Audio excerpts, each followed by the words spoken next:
Carissimi e carissime, eccoci qui di nuovo sul canale, su Sergio Blandi Off the Pitch.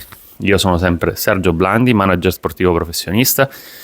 Prima di entrare nel merito di questo video volevo ancora una volta ringraziarvi perché le visualizzazioni stanno crescendo sempre di più, gli iscritti al canale stanno crescendo sempre di più, quindi mi fa piacere, significa che a poco sto facendo un buon lavoro, no? Quindi spero che si possa creare, come dico sempre, questa community sana e mi auguro che ci possano essere, insomma, che ci possiamo togliere insieme tante soddisfazioni.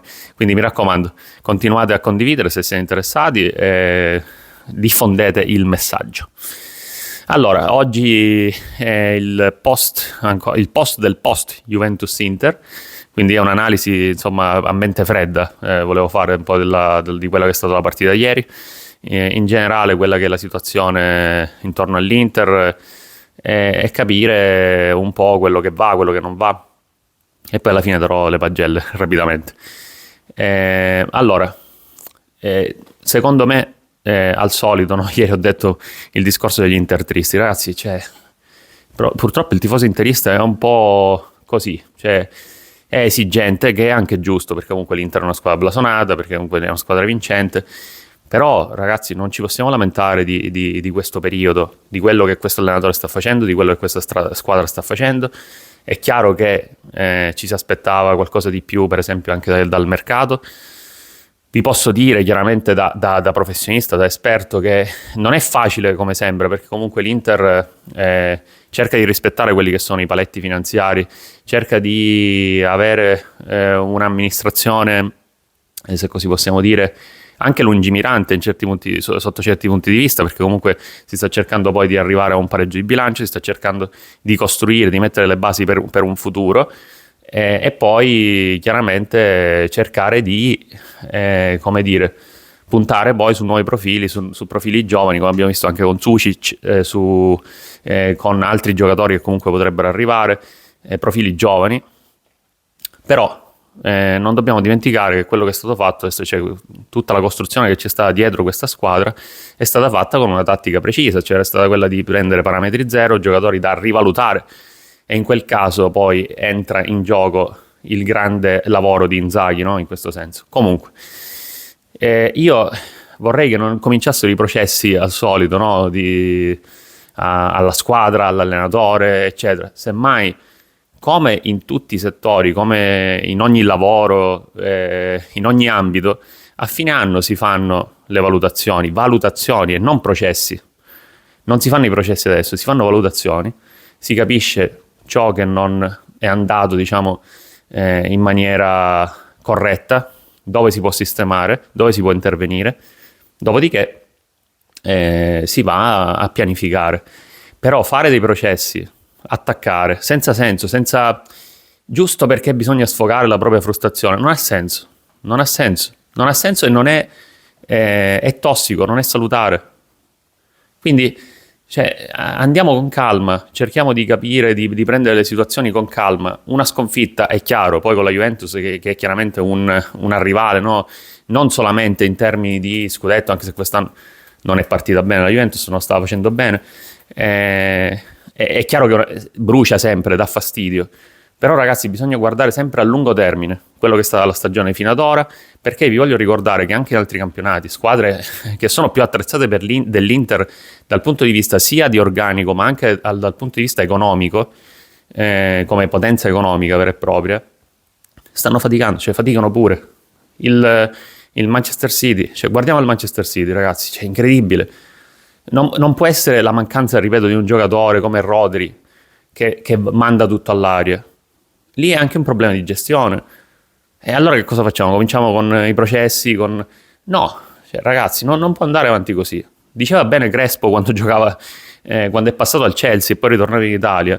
Lui diceva, un mio gol in Inghilterra o lo vedo il giorno stesso della partita, cioè di quando c'è stata la partita, o al massimo il giorno dopo, oppure non lo rivedrò mai più, perché fondamentalmente è una metafora per dire che non si parla durante la settimana poi di una partita che è stata, non si continua a costruire storie su storie, su storie. Semplicemente nel momento in cui c'è la partita si analizza senza processi, dopodiché si capisce quello che non va e basta. E poi lui aggiungeva, in Italia lo posso vedere, diciamo, 7 giorni su 7. Cioè questa cosa, ragazzi, dobbiamo darci una calmata da questo punto di vista, perché poi è chiaro che è anche un giochino dei media, no? Per cercare di attrarre un po' l'attenzione delle persone, la frustrazione delle persone, anche questi titoloni di giornale, queste cose. Cioè, ragazzi, bisogna ragionare con la testa, col cervello.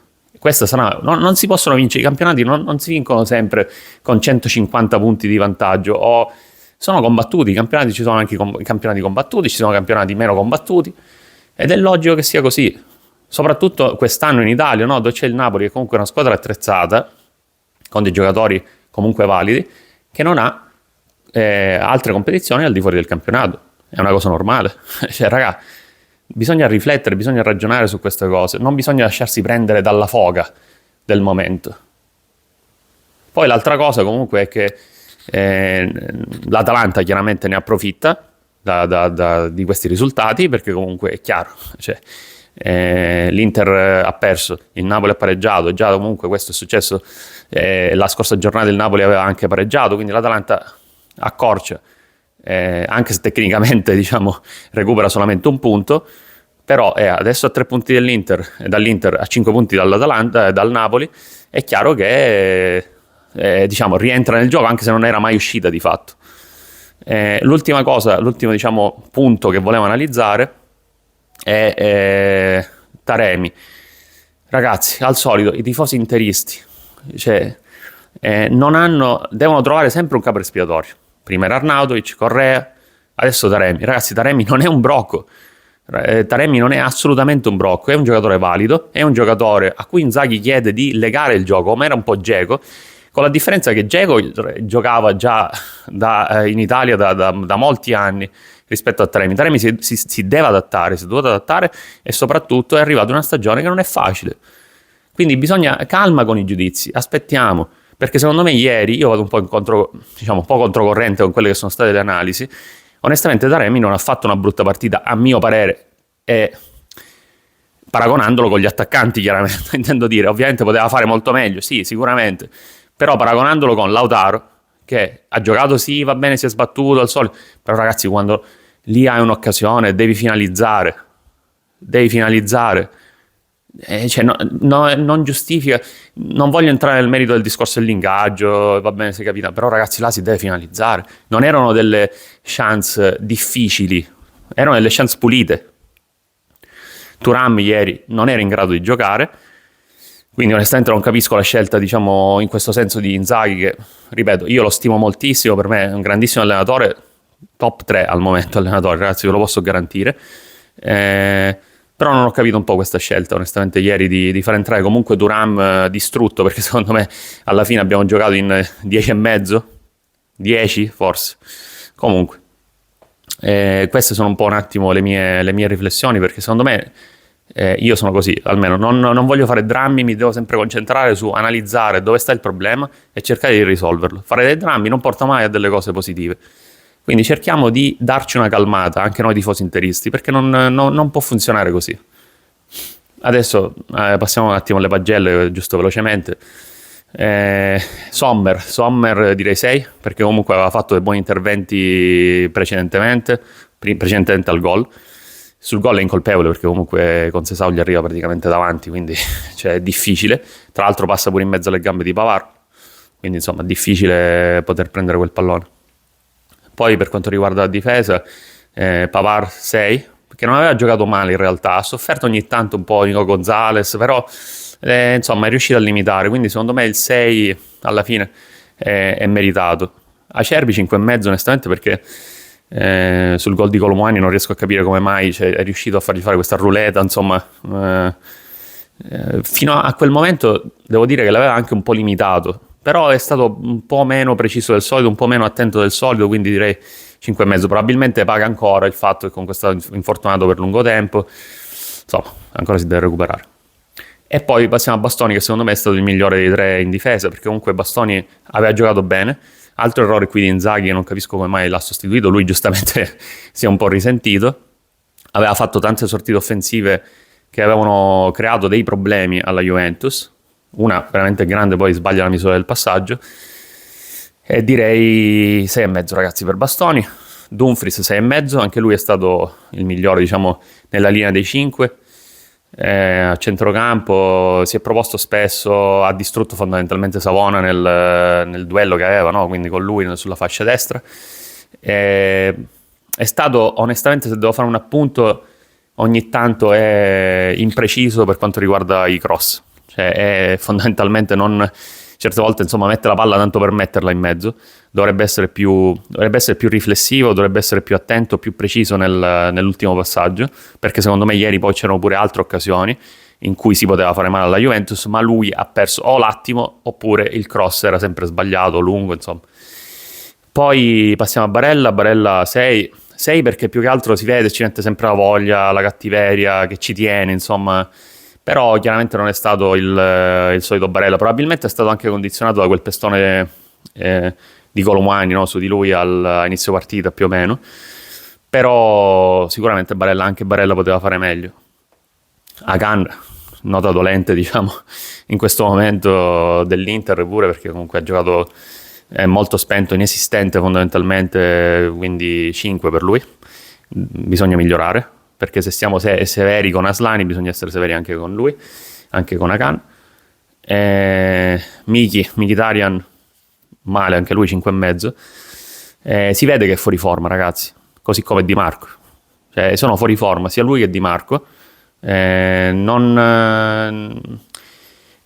Come dicevo, era meglio probabilmente utilizzarlo a partita in corso e mettere Zielinski piuttosto che spremere ancora di più un giocatore che comunque al momento non necessariamente in forma. Quindi direi 5,5 per Mkhitaryan, 5 per Di Marco, perché comunque mi dispiace ma purtroppo per ora è totalmente assente da questo punto di vista. Ieri praticamente non si ricordano grandissime cose onestamente di Di Marco, quindi tutto da rivedere. Poi passiamo all'attacco, altra nota dolente, Lautaro direi 5 perché occasioni mancate, è vero che comunque si è sbattuto pure lui eccetera, però cioè, questo è il minimo che comunque si deve fare in questo senso. Pesano queste occasioni mancate ovviamente. Io a Taremi onestamente do un 6 meno magari, perché poi nel secondo tempo c'è stata questa ripartenza e non l'ha giocata bene, non l'ha sfruttata bene, ma cioè io molti dicono la voglia, io la voglia ce la vedo, è logico che è un giocatore un po' per ora senza fiducia, onestamente, però vedremo, speriamo che si possa recuperare, perché vi posso garantire che è una risorsa importante, è una risorsa molto molto importante. Poi passiamo alle riserve, quindi i subentranti. Abbiamo quindi chi è entrato, scusate. Allora, Thuram, direi partita, onestamente non è colpa sua, ma è 5. Cioè ragazzi, anzi potrebbe essere pure 4,5, ma non, ripeto, non è colpa sua, perché si vedeva preciso, cioè non stava in piedi, non stava... non era in grado nemmeno di correre in maniera pulita. Ragazzi, è stato veramente un supplizio vederlo giocare in quel modo. Poi abbiamo Zalewski, che onestamente è entrato bene, anche se ha perso un po' di palloni, certe volte ha perso dei palloni un po' pericolosi, però poi è entrato bene, comunque molti cross ha messo in mezzo interessanti che poi sono stati sprecati anche da Lautaro. Poteva tirare, onestamente ha fatto un'azione molto molto bella, poteva tirare subito quando è entrato in area di rigore, poi non lo so come mai ha perso il tempo, e quindi diciamo che un 6 meno per Zalewski ci sta, 6 meno.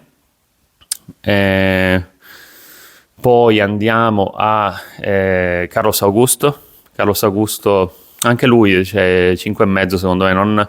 Secondo me era un cambio che sì, è vero che comunque ha portato più fisicità eccetera, però non doveva essere fatto per Bastoni, semmai doveva essere fatto per Di Marco, o comunque non doveva partire probabilmente forse all'inizio al posto di Di Marco, perché garantiva più fisicità. Di Marco è poco fisico per questo tipo di partite, è un giocatore diverso e per un tipo di partita è diverso, più aperte. Queste partite sono molto fisiche, quindi Di Marco chiaramente di fisico ne risente. E poi, vabbè, dai, senza voto Zielinski e Correa, anche se dico, ci hanno messo la voglia quando sono entrati, si vedeva che potevano dare qualcosina, però purtroppo, insomma, l'Inter dopo aver subito il primo gol, cioè il gol, si è disunita, stava per arrivare anche il secondo gol della Juventus, e niente, si fanno i complimenti agli avversari, si fanno i complimenti alla Juventus, perché comunque quando si vince mi hanno fatto i complimenti, sono rimasti in partita, insomma, siamo stati noi un po' ingenui a non sfruttare le occasioni. Detto ciò, vi ringrazio ragazzi. Non ho dato il voto ad Inzaghi direi ieri, onestamente, 5,5 dai, per Inzaghi, perché comunque secondo me non ha fatto esattamente delle scelte giuste in certi punti del campo, strategici, però questo non vuol dire, ripeto, che non apprezzi Inzaghi, questo è solamente legato a questa partita. In generale adoro Inzaghi e spero che resti a vita all'Inter, onestamente, perché, ripeto, è un allenatore top e lo capiremo poi nel tempo ancora di più. Comunque, vi ringrazio, ripeto, oggi è un video un po' più lungo, però vi ringrazio, mi raccomando, continuate a seguirmi, iscrivetevi al canale, condividete e ci vediamo presto con altri video. Ciao ragazzi, grazie, mi raccomando, prendetevi cura di voi stessi.